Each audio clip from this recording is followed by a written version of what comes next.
Hi artists, during this teacher time, I'm going to show you how to fill in your good copy of your Mona Lisa artwork with color. So for this art lesson, you will need your good copy of your Mona Lisa artwork that we worked on the last time we had our art time together. And you'll also need your crayons as well. Okay, that's what we're going to be using to fill in. If you're going to be working towards the edge of your paper, you may also want to have another piece of paper just underneath your drawing to catch any marks so that they don't end up on your desk or tabletop. I'm going to adjust my screen so that you can see my artwork as I'm working.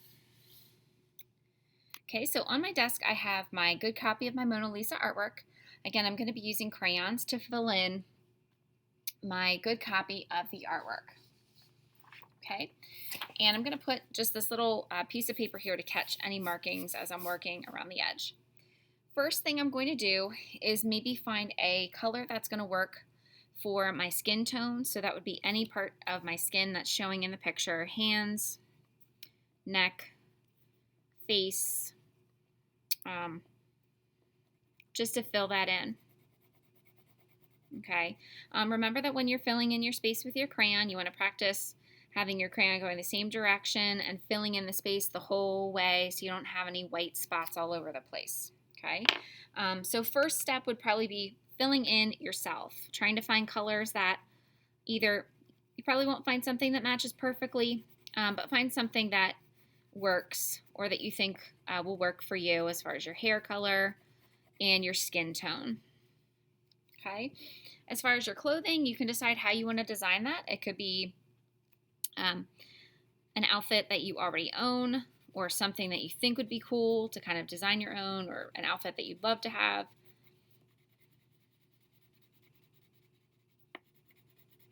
Again, filling in your spaces so that it's nice and solid.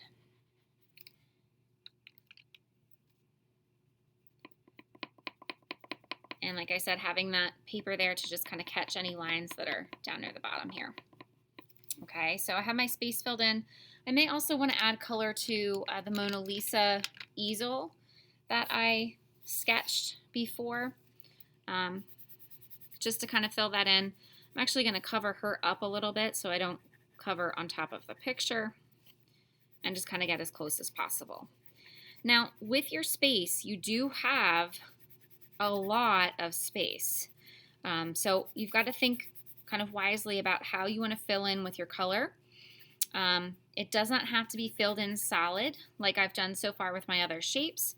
We'll talk about some different ideas of what you could do just to make your artwork look more interesting, but also to kind of save your hands from working a little bit, because coloring in large spaces or coloring for a longer amount of time can make your hands feel tired. So what I'm going to do is I'm going to look at the wall that I have in my school. And maybe instead of filling that in with a solid color, I might instead pick a color and add some kind of design to the wall. And having these lines close together, from far away, it will look as though that space maybe isn't filled in solidly or the whole way, but my eye will know that it's not just a blank white space.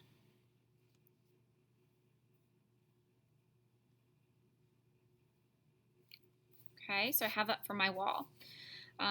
I also may want to do something like that for other areas of the artwork too. So you can think about where that might work. Adding polka dot circles, maybe even the rug has designs on it, things like that. If you have any writing in your drawing and you're adding color to a sign, or where I have my marker board, I'm going to color very, very lightly in the same direction, just so that you can see the lines. If I press too hard, those lines might get covered up, and then you can't see my message.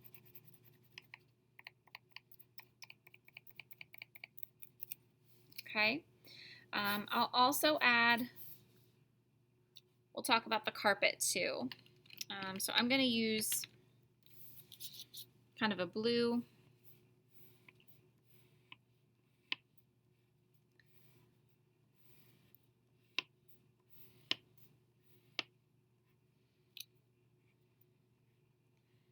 again, fill in some of those spaces, okay, to make it look like there's lines on the carpet. Another way that you can fill in space a little bit faster too with a crayon is if you peel the crayon, if you take the paper off of the crayon. I'll show you how to do that on the floor here. Remember, you may want to have something underneath your surface, and it's just to drag the crayon across the surface, again in the same direction, but kind of back and forth. That can help you cover the surface or space a little faster, again, so that your hand, you're not using the same grip as you're holding your crayon. You're switching it and giving your hand a little bit of a break.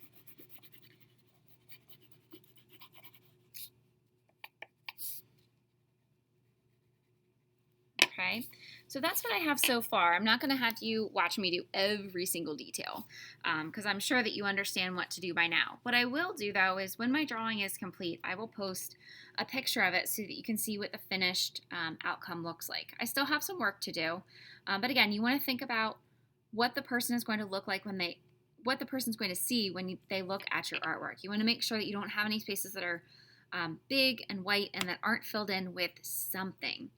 So be creative with how you want to fill it in. Remember to back and forth, fill in your shapes solidly, no big white spaces or streaky marks. You want to make sure that you do second grade work. So do your best, take your time, and have fun completing your Mona Lisa good copy for today. I'll see you next time.